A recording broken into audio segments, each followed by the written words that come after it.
Welcome to Your Cyber Path, the podcast that helps you get your dream cybersecurity job by sharing the secrets of experienced hiring managers and top cybersecurity professionals with you.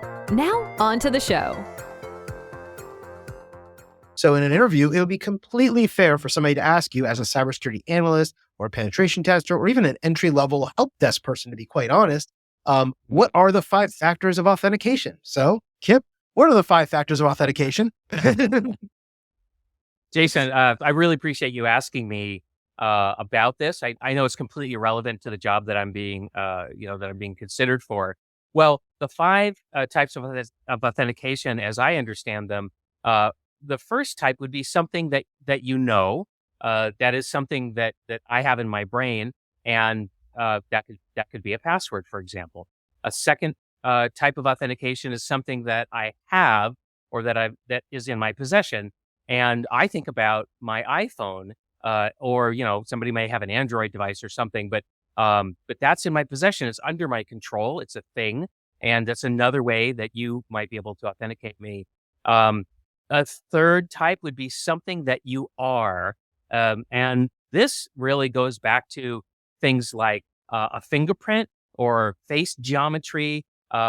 Several years ago, when I was working in data centers, I'd have to put my hand in a hand geometry reader, right? And these are things about myself that don't change, that are pretty durable, right? I mean, I would have to have some kind of an accident in order for these things to change. So that's something that you are, something that you do. And this is a relatively new factor, Jason. This is where maybe the way I type is a way that you can authenticate me. The speed and the cadence of my typing is actually unique to me, and so that might be a way for you to know is that really Kip at the keyboard or not. And then finally, location. So geography. If I'm trying to authenticate into my account and I'm coming from an address in Kazakhstan, but there's no reason for Kip to be in Kazakhstan because he just authenticated 15 minutes ago from Seattle. Well, that's another way that you can detect that that's probably not Kip coming from Kazakhstan. So we can go ahead and we can block that. So those are the 5 factors, Jason. Awesome. Great answer. And just for the audience here, the way Kip listed those out is the generic terms, which is totally fine in an interview, but there are also specific terms for those as well. So the generic terms that we just used were things like something you know, something you have, something you do, something you are, and somewhere you are, right? We talked about those 5 things.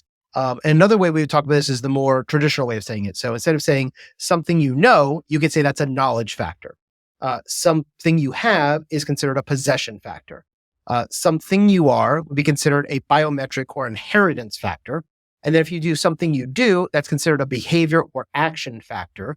And then if you look at somewhere you are, that's considered a location-based factor. And so you may see these on certification exams using either of those terms, something you know or knowledge factor and things like that. So keep that in mind as well. And you can use either in a job interview. And you may be asked if the person behind the table wants to really check if you know what you're doing and say, so you just mentioned somewhere you are. What would that be considered? Oh, that's a location-based factor. Okay, great. Let's move on, right? So keep those things in mind as well as you're talking about this stuff in the real world. Because you'll hear people talk about it the way Kip did, and that's usually how I refer to it. But I also hear a lot of people, and on certifications, I see them use those single words like inheritance, behavior, location, possession, and knowledge as those 5 factors. So keep that in mind as well.